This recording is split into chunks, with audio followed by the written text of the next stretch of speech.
Hello बच्चों, कैसे हो? Welcome my YouTube channel biology concept classes by Mahendra Rajput. Today will we discuss about biological magnification chapter 13 our environment. Exam का question पूछ लेता है, what is biological magnification. So discuss करती है आगे क्या होता है बायोलॉजी मैग्निफिकेशन और ये किस तरीके से होता है। ये जो बायोलॉजी मैग्निफिकेशन है वो आपका एक प्रोसेस होता है। उस प्रोसेस से जो नॉन बायोडिग्रेडेबल सब्सटेंस होते हैं लाइक आपके पेस्टिसाइड्स, उनका कंसंट्रेशन ह्यूमन बॉडी के अंदर इंक्रीज हो जाता है और ये एंटर कैसे करती है? वो करती है फूड चेन से। यानी जितने भी आपके नॉन बायोडिग्रेडेबल नॉन एज आपका पेस्टिसाइड्स होते हैं वो धीरे धीरे करके फूड चेन से बॉडी के अंदर कलेक्ट होते रहते हैं, जिससे उनकी कंसंट्रेशन बढ़ जाती है। उसी प्रोसेस को या उसी फिनोमेना को अपन कॉल करते हैं बायोलॉजिकल मैग्निफिकेशन। अब ये नॉन बायोडिग्रेडेबल पहुंचते कैसे हैं? तो पहुंचने का या तरीका सबसे बेस्ट तरीका होता है आपका फूड चेन, जिसकी वजह से ये नॉन बायोडिग्रेडेबल ह्यूमन बॉडी के अंदर स्टोर होते हैं, जिससे उनकी कंसंट्रेशन इंक्रीज हो जाती है। अब कैसे होता है? जितने भी आपके प्लांट्स होते हैं उन प्लांट्स के ऊपर मान लीजिए ये this structure draw plant, clear.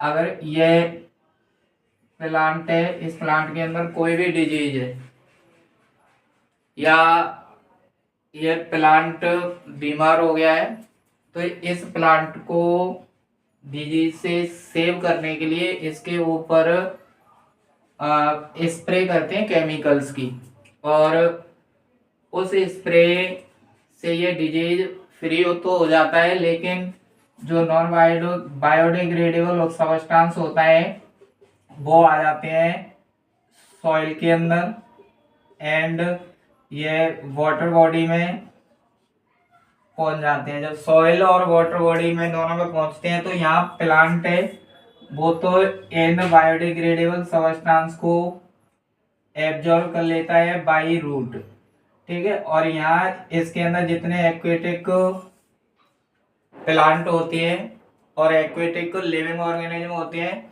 उनकी बॉडी में ये नॉन बायोडिग्रेडेबल है वो एंटर कर जाता है bye food chain.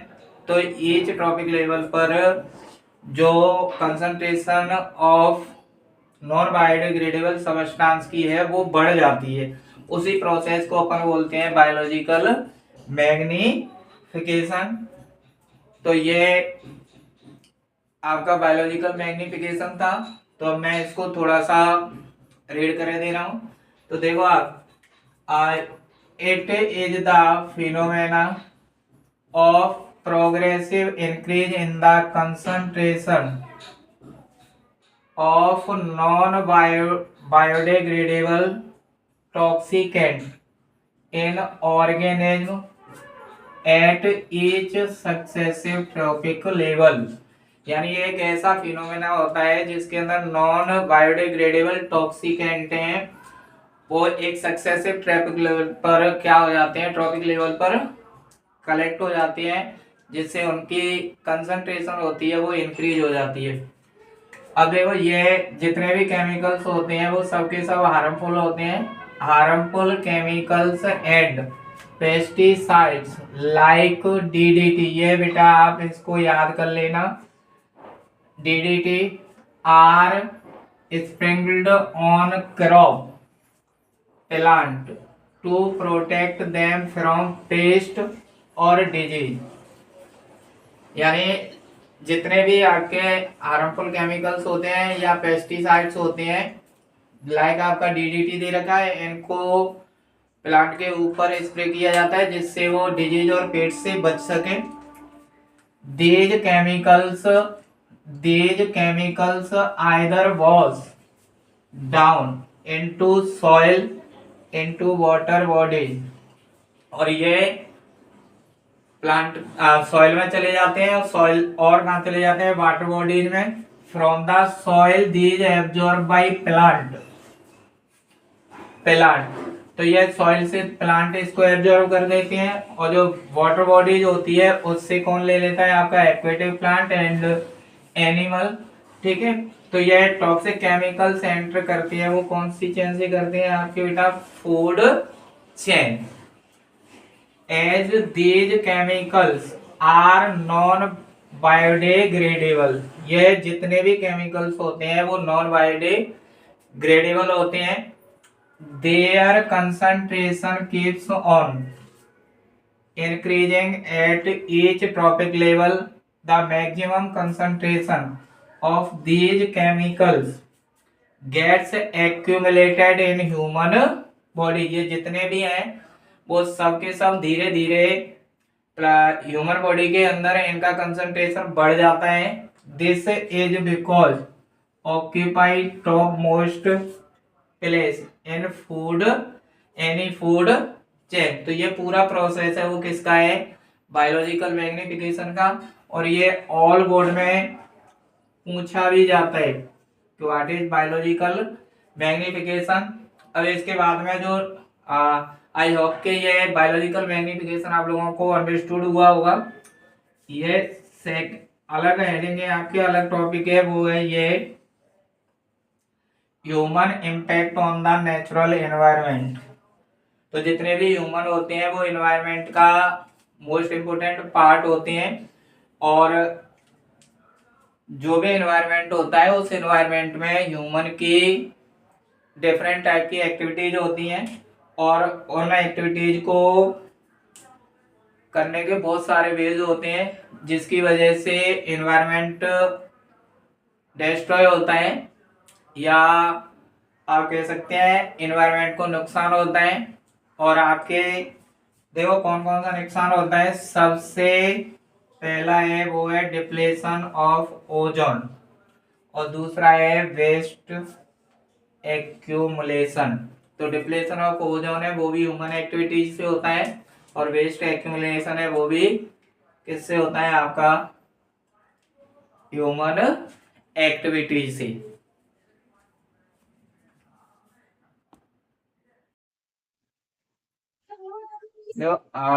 Depletion deflection of ozone, तो इससे पहले अपन स्टडी करते हैं कि ओजोन लेयर बनती कैसे है। तो यहाँ जो ओजोन है, इस ओजोन का जो फॉर्मूला होता है, क्या होता है बेटा, फॉर्मूला वो होता है आपका O3। क्या होता है, O3। और ये एक आपकी एटमॉस्फेयर में मिलने वाली पॉइजनस गैस होती है, जो deadly poison full living organism.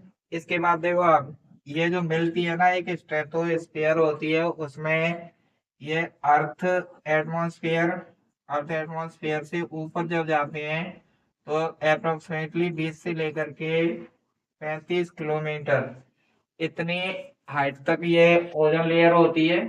अब इस ओजोन लेयर का जो प्रोडक्शन होता है वो होता कैसे है, तो देखो आपका ये ऑक्सीजन होती है एटमॉस्फेयर में, इस ऑक्सीजन के ऊपर ये अल्ट्रावायलेट रेज अटैक करती हैं, जिससे ये दो नेसेंट ऑक्सीजन में ब्रेक हो जाती हैं।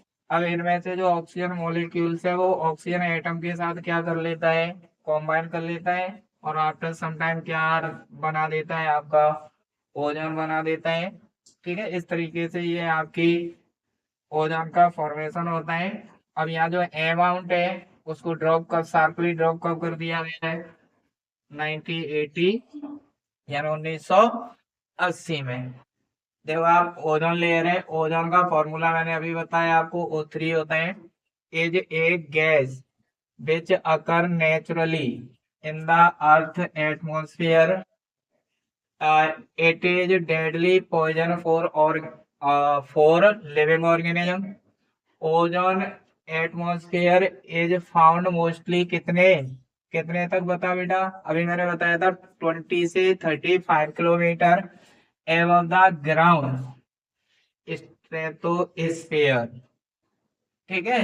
अब देखो ये फॉर्मेशन कैसे होता है, in the higher level of atmosphere ozone is produced by action of ultraviolet rays या अल्ट्रावायलेट लाइट, इसको अपन शॉर्ट में बोलते हैं ओ UV rays on oxygen molecules. The higher energy UV radiation split apart some molecular oxygen O2 into किसमें टूट जाती है आपकी फ्री ऑक्सीजन, और ये these atoms then combine with molecular oxygen और फॉर्म कर देते हैं आपके ओजोन। देखो ये ऑक्सीजन मॉलिक्यूल है, इसके ऊपर यूवी रेज ने अटैक किया है, तो यहाँ ये फ्री ऑक्सीजन बन गया, known as nascent oxygen. Molecular oxygen combine with free oxygen and form ozone, और इसका जो अमाउंट है उसको बेरेन शार्पली ड्रॉ कर दिया था कब 1980 में, यानी 1980 में। मैं आप लोगों को एक क्वेश्चन दे रहा हूँ, फुल फॉर्म ऑफ डीडीटी। इसका आंसर आप मुझे कमेंट्स में देना, और आपको मेरा वीडियो अच्छा लगे तो लाइक करना, कमेंट्स करना एंड सब्सक्राइब करना। मिलते हैं न्यू वीडियो में। Thank you for watching.